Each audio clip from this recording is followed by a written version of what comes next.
오늘 이재명 정권 출범 이후 처음 맞는 정기국회가 시작됩니다. 출범한 지 3개월도 안 된 이재명 정권의 과속 폭주가 곳곳에서 부작용을 드러내고 있습니다. 먼저 정부의 내년도 예산안을 보면 한숨만 나옵니다. 국가 채무가 단 1년 만에 142조 원이나 증가해서 1,415조 원을 넘어서게 되었습니다. GDP 대비 국가 채무 비율이 사상 최초로 50%를 넘어서 51%입니다. 기업하기는 더 힘들어지고 세금은 더욱 걷기 힘들어지는데 지출만 급증하는 방만한 재정 운용이 계속되고 있는 것입니다. 대미 관세 협상에 대한 의구심이 점점 커지고 있습니다.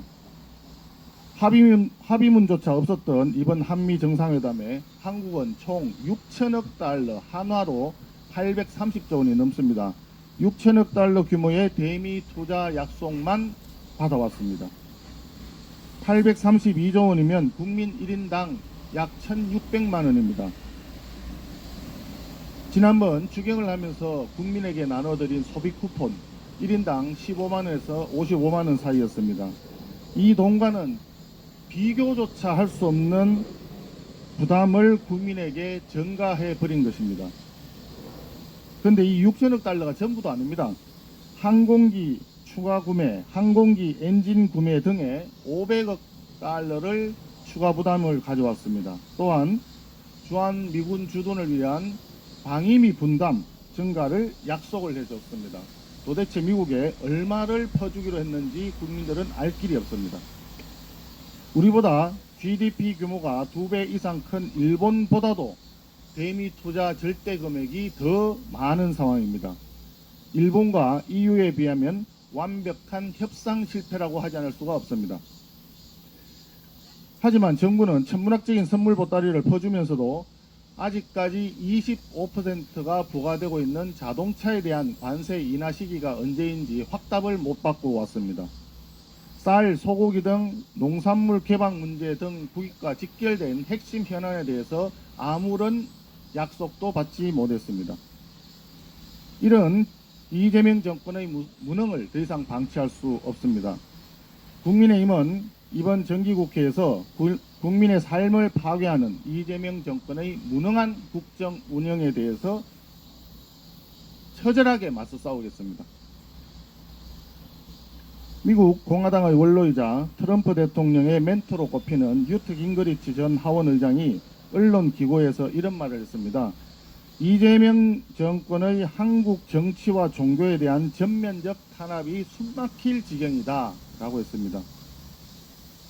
특히 특검이 보수당의 당원 명부를 요구했다는 사실과 주요 보수 지도자들과 종교 지도자들의 자택 사무실에 대한 대대적인 압수수색 사실을 직접적으로 거론했습니다. 특검의 야당 탄압, 종교 탄압 과잉 수사가 이제 국내 문제를 넘어서서 국격을 무너뜨리는 외교 문제로까지 비화된 것입니다. 출퇴근 웰빙 단식쇼에 이어서 불체포 특권 포기 약속을 저버리고 체포 동의안 부결을 호소했던 이재명 대통령과 달리 우리 당의 권성동 의원은 당당하게 불체포 특권 포기를 선언했습니다. 그럼에도 불구하고 우원식 국회의장과 더불어민주당은 오는 10일 국민의힘 교섭단체 대표연설이 있는 날에 맞춰서 권성동 의원의 체포 동의안이 처리될 수 있도록 치졸한 정치 보복적 의사 일정을 준비 중에 있습니다.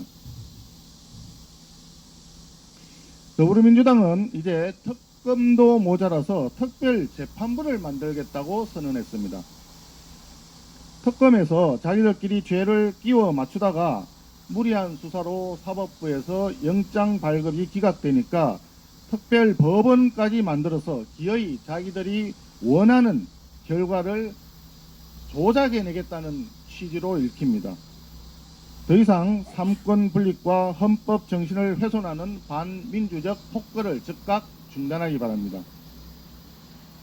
깅그리치 전 하원 의장은 앞으로 몇 주간은 이재명 대통령이 트럼프 대통령의 메시지를 이해하고 전체주의적 경찰 국가에서 법치주의로 돌아올 것인지 중요한 시기가 될 것이라고 전망했습니다. 지금은 한미 양국 관계의 미래에 중요한 순간이라는 표현도 들어 있습니다. 특검이란 충견을 앞세운 이재명 정권의 독재 정치가 자유와 인권이라는 보편적 가치를 중시하는 국제사회로부터 자랑스러운 우리 대한민국을 고립시킬 수 있다는 점을 이재명 정권은 꼭 명심하기 바랍니다. 국민이 지켜보고 계십니다.